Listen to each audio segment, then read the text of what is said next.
Laat niemand julle dan oordeel in spys of in drank of met betrekking tot 'n fees of nuwe maan of Sabbat nie, wat 'n skaduwee is van die toekomstige dinge, maar die liggaam behoort aan Christus. Baie mense in die Christelike wêreld misinterpreteer vandag die woorde van Paulus in Kolossense.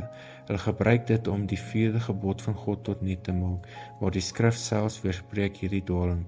Ons moet onthou dat elke aspek van ons lewe tot eer van God moet geskied.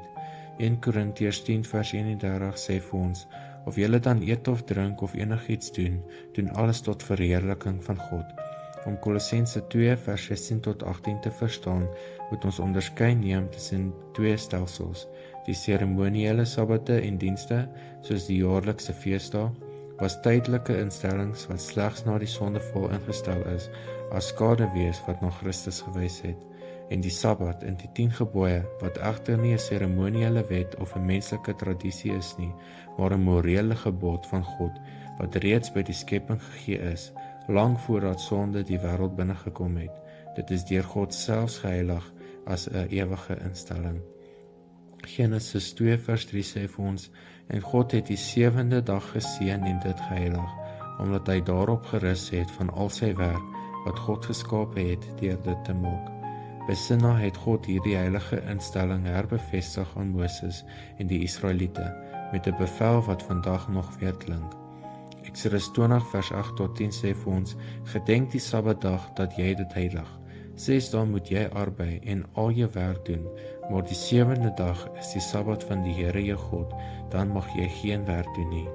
Die Nuwe Testament laat geen twyfel dat hierdie rustdag steeds van krag is nie. Paulus skryf in Hebreërs 4 vers 4 en 9 en 10, want hy het erns van die 7de dag so gespreek, en God het op die 7de dag van al sy werke gerus. Daar bly dus 'n Sabbatsrus oor vir die volk van God, want wie in sy rus ingegaan het, rus ook self van die werke soos God van syne. Die finale belofte in die skrif is vir diegene wat getrou bly aan God se bevele. Openbaring 22 vers 14 sê, salig is die wat sy gebooie doen, sodat hulle reg kan hê op die boom van die lewe en ingaan deur die poorte in die stad. Selfs in die ewigheid op die nuwe aarde sal die Sabbat die middelpunt van ons aanbidding wees. Jesaja 66 vers 22 en 23 sê vir ons, want soos die nuwe hemel en die nuwe aarde wat ek maak, voor my aangesig sal bestaan, spreek die Here, so sal julle nageslag en julle naam bestendig wees, en elke maand op die nuwe maan en elke week op die Sabbat sal alle vlees kom om te aanbid voor my aangesig, sê die Here. Die Sabbat is die heilige seël van ons Skepper, 'n ewige teken tussen hom en sy volk.